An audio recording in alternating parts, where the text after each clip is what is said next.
Welcome! This video will hopefully serve as a thought-provoking conversation starter, whether that be on YouTube or in your church small group. We'll be discussing the impact that American culture has had on the church, and there's a lot. If you feel led, I would take some time in between each section for thought and for prayer. This video may challenge your beliefs, and if it does, I would encourage you to think hard about what you believe. Make sure that you're prayerfully considering God's will through His Word and through other believers. Let me start with a story. I recently met with a deacon of our church to discuss life and mentioned that I was writing a paper on the state of the American church. We ended up spending the next hour exploring the many problems that we see within the current church. We eventually realized that the church is struggling to bring light to its communities, or even to stay relevant. It has strayed from its original purpose, to teach and to spread the gospel. I hope that through this video, you can come to the same conclusion that I have.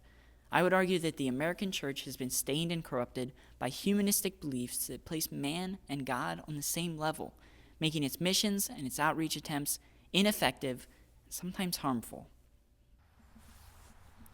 So let's acknowledge the obvious. There are those who, for any number of reasons, despise the church.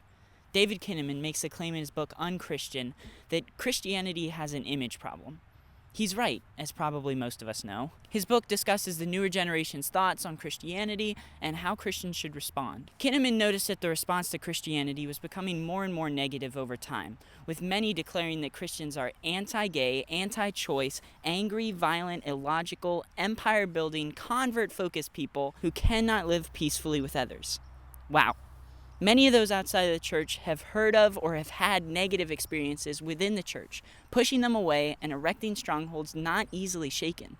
This is a conclusion that many Christians reach on their own. The usual secular opinion of the church is much more subtle than glaring hostility.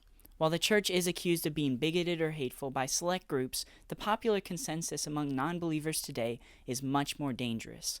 The church is simply irrelevant. A study performed by the Pew Research Center in 2015 explains that while religiously affiliated Americans are as observant as before, there's a steady decline in belief and practice. The percentage of religiously unaffiliated people in America has risen from 16% to 23%. Here, we're not talking about Christians to non-Christians. We're talking about religious to non-religious. There's quite the difference there. According to another study performed by the Barna Group, Americans say they grow more in their faith through prayer, family or friends, reading the Bible, or having children than they do going to church. Only 2 in 10 millennials believe that church is important. The majority of outsiders view the church as trivial and pointless, a social event that helps a select few enjoy their lives. Now, while the focus of outreach often falls on those outside of the church, we on the inside are most definitely in danger as well. Kinnaman claims that often outsiders' perceptions of Christianity reflect a church infatuated with itself. The problem is that while Christianity may appear to be strong to those practicing it are not willing to share it, making it weaker. All too many Christians are all too happy to live out their faith quietly. Faith has become a personal endeavor, reserved for the in-between moments of life. It is no longer something to be talked about seriously as an important part of our lives. Instead, it has become a hobby. What is the cause of this shift in perspective within the church? Clear and Present Danger, written by William Stanmeyer in 1983, writes about the start of this shift. It describes the plight of the church and state in the 1980s, placing the blame of the shift on secular humanism. Humanism, in its explicit form, states that there is no God and that man is inherently good. It focuses solely on man's divinity. In the 1980s, this system of thinking was on the rise, with Stanmeyer writing that the great danger to Christians in the Western countries is not that the ascendant secular humanists are bad men and women, but that by and large, they are good men and women. He explains that Christians need to be involved in politics and other civic activities in order to maintain the country's Christian foundations. He argues that humanism is seeping into the country's laws and gradually becoming the country's new religion. But, as most of us know, this was only the start. According to Modern Christianity Corrupted, written in 2012, secular humanism has seeped into the church, becoming religious humanism. Its commentary on the modern church is that God is no longer the pardoner of the guilty, but the patron of the worthy. Religious humanism misplaces the focus of the church. Instead of God being the focus of our attention and worship, we choose to focus on ourselves instead. This can be seen in what is preached, what is sung, and what decisions are made. For example, we're taught that God will give us the desires of our hearts without any consideration to the idea that God is working to change our hearts.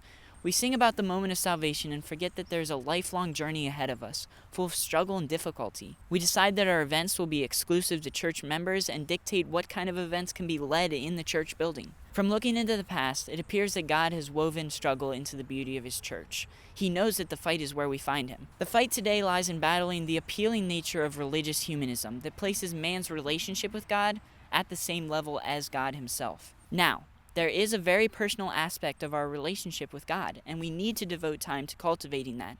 But I would argue that if that's where our journey stops, then what good is our faith? Our personal relationship with God needs to push us to share it, to live it out in relationship with others.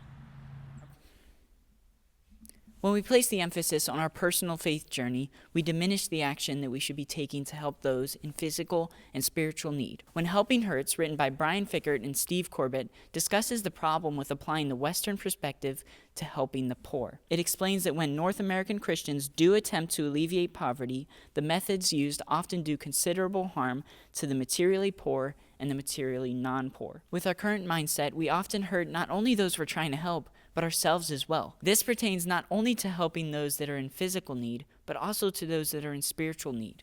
A new kind of apologist addresses the inadequacy of our current efforts to share and to defend the gospel. It argues that a new method must be adopted in order to reach our culture. It demonstrates that our methods for sharing must change with the times, and more importantly, the people. Our feelings of superiority must be confronted, as well as our ideas of man being good. The truth cannot change, but our methods of sharing it must. These dilemmas are just two of the consequences. The effects of giving into humanism are devastating to the church and to the world, to the saved and to the unsaved. Satan is using humanism, comfort, and apathy very effectively. Remember that he does not need to come up with a brand new lie. He needs only to twist the truth. More and more Christians are sacrificing their obedience to God for the comfort of the church building. Our obedience doesn't lie in a building, but in God, the Father, Son, and Holy Spirit. Part of that obedience is service to those around us. This whole topic is not one to be taken lightly. Our response to this problem will impact many lives, present and future. But one day, every knee will bow and every tongue will confess that Jesus is Lord. There's always hope for tomorrow. This video should not serve as a deterrent, but as an encouragement to continue in the good fight. These challenges may prove to be God's next test to bring the church closer to being his spotless bride. So, with that in mind, as we wrap up discussing my thoughts and begin to think about your own, I would ask again that you spend some time in prayer. Ask the Lord to reveal where your heart or your church may be askew to his will. Let's do that now.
And now, it's time to share. If you're watching this video on YouTube, feel free to share your thoughts in the comments down below. If you're watching this video as a part of your church small group, spend some time in dialogue about the points made. I pray that your discussions will challenge your beliefs and bring you closer to God, the Father, Son, and Holy Spirit. God bless.